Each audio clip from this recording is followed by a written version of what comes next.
my name's Frank Kleinitz. I'm here at the Bend in South Australia. But look, my story is I've kind of been into motorbikes since I was a kid growing up on a farm. I had an accident about 17 years ago over in the Middle East in Qatar. I used to do a lot of enduro riding and in the desert there and went off a sand drift one day and landed badly and ended up giving myself a spinal injury. So I've got like a T12 paraplegia injury.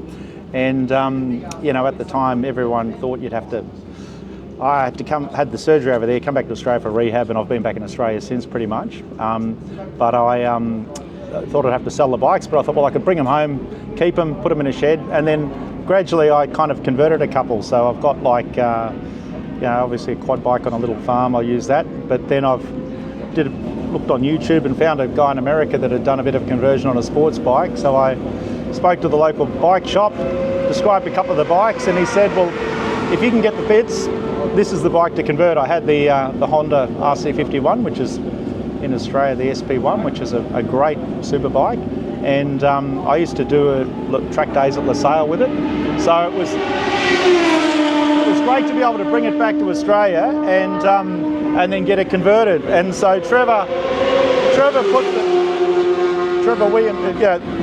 Williams, the local Doyle and Shields guy, put all the training wheels on it.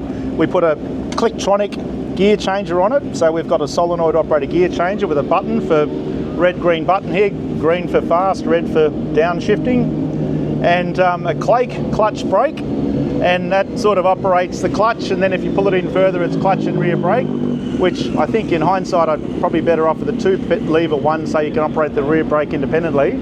But it all works really well, and then you've got a button to lift the training wheels up and down. And so I got the bike. The bike's registered.